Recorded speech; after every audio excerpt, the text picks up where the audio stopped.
नमस्कार। जैसे आप सब जानते हैं, आज हमारे जो ऑपोजिशन के सस्पेंडेड एमपीज हैं, उनके 14 दिन सस्पेंशन के हो गए हैं। हाउस में जिन चीज़ों के बारे में ऑपोजिशन डिबेट करना चाहती है, वो डिबेट सरकार नहीं होने देती है। और जहां भी ऑपोजिशन अपनी आवाज उठाने की कोशिश करती है तो धमकाकर, डराकर उनको सस्पेंड करके सरकार काम करती है। ये लोकतंत्र की हत्या है। पार्लियामेंट हाउस में डिस्कशन होना चाहिए, सब मुद्दों पर डिस्कशन होना चाहिए, मगर जो डिस्कशन हम करना चाहते हैं वो हमें करने नहीं दिया जाता है। सरकार के ऊपर हम सवाल उठाना चाहें, सरकार सवाल उठाने नहीं देती। 3-4 ऐसे मुद्दे हैं जो सरकार मतलब नाम तक लेने नहीं देती।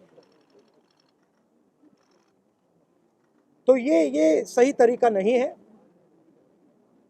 प्रधानमंत्री जी हाउस में नहीं आते हैं, कितने दिन से नहीं आए? 13 दिन हो गए प्रधानमंत्री हाउस में नहीं आते हैं, एक दिन आते नहीं है। ये कोई तरीका नहीं है लोकतंत्र को चलाने का। We have here our suspended members. This is a symbol of the democracy of this country. This is the symbol of the crushing of the voice of the people of India. They've been suspended now for 2 weeks. They are sitting outside. Their voice has been crushed. They've done nothing wrong. We are not allowed to discuss important issues in Parliament. We are not allowed to debate things in Parliament. Bill after bill after bill after bill is just passed in the din. This is not the way to run Parliament. The Prime Minister doesn't come to the House. And any time we want to raise an issue of national importance, we are just not allowed to do so. It's a very unfortunate killing of democracy that is taking place. एक मंत्री ने किसानों को मारने का काम किया। प्रधानमंत्री जानते हैं, उनके साथ उनकी टीम में है। हमने कहा उस समय भी डिस्कशन नहीं होने दी। जैसे इनको चुप किया है, वैसे ही उस समय भी हम सबको चुप किया था। हम यहां भी आए थे, हमने कहा था कि देखिए चर्चा करने दीजिए।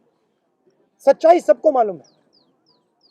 सच्चाई ये है कि किसानों के खिलाफ 2-3 बड़े पूंजीपति खड़े हैं। नरेंद्र मोदी जी आगे हैं। मैं भी सोच रहा था, इनको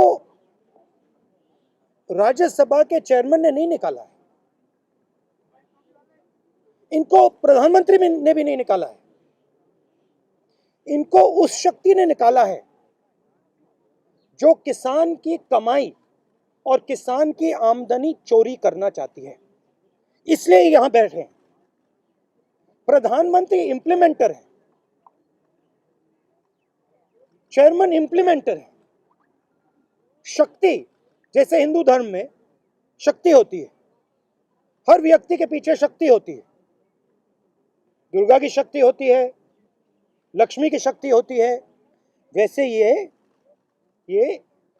पूंजीपतियों की शक्ति है। वो मुखौटा है। आप प्रधानमंत्री को देखते हैं, कल आपने देखा गंगा जी में जाके स्नान किया। वो शक्ति का इंप्लीमेंटर है। और सिंपल सी बात है, ये शक्तियां जिन्होंने इनको निकाला, जो किसान की आमदनी चोरी करना चाहती हैं, वो प्रधानमंत्री को ये जो सारे कैमरा हैं, ये जो मीडिया है, ये उनके हवाले करती है, ये उनको देती है। ये शक्ति कहती है देखिए मीडिया में किसी और का चेहरा नहीं आएगा, किसी और नेता का चेहरा नहीं आएगा, बस आपका चेहरा आएगा। गंगा में कोई भी स्नान कर दे, वो टीवी पे नहीं आ सकता। मगर अकेले प्रधानमंत्री गंगा में स्नान करेंगे, पूरा हिंदुस्तान देखेगा, पूरा हिंदुस्तान देखेगा। क्योंकि एक प्रधानमंत्री के पीछे पूंजापतियों की 2-3 शक्ति है, और उन्होंने इन कैमराओं को कैप्चर कर रखा है, और उन्होंने इन लोगों को, जो जनता की आवाज है, उनको पार्लियामेंट से बाहर निकालकर गांधी स्टैचू के पास बैठा दिया। यह सच्चाई है, और देश को और किसानों को यह सच्चाई पहचाननी पड़ेगी। लखीमपुर का जो मुद्दा है वो आप पार्लियामेंट में उठाएंगे ना? पार्लियामेंट में उठाएंगे, उठाने नहीं देंगे। हम दो, हमारे दो, उठाने नहीं देंगे। 4 लोग उठाने नहीं देंगे, इनको बाहर कर देंगे। लखीमपुर खेरी पे डिस्कशन नहीं होगा, चाइना पे डिस्कशन नहीं होगा, किसानों पे डिस्कशन नहीं होगा। नहीं हो सकता। कैसे होगा? इसका क्या मतलब है? कोई मतलब नहीं। ये तो अब बिल्डिंग है, म्यूजियम है, म्यूजियम है। अब राहुल जी, मेरा सवाल यह है कि लगातार आप सीतापुर, लखीमपुर खीरी गए, हिरासत में भी लिया गया आपके नेताओं को।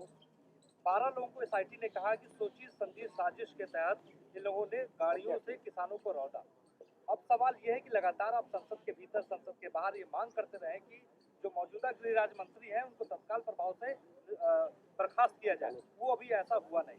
आगे अब आप जब इन्होंने अपनी जीप किसानों के ऊपर चलाई, इनके पीछे कौन सी शक्ति थी? छूट किसने दी? किस शक्ति ने उनको, कितने दिन हो गए, किस शक्ति ने उनको जेल से बाहर रखा आज तक? कौन सी शक्ति है ये? वही शक्ति है जिसने इनको निकाला। Thank you sir. Thank you. Thank you so much.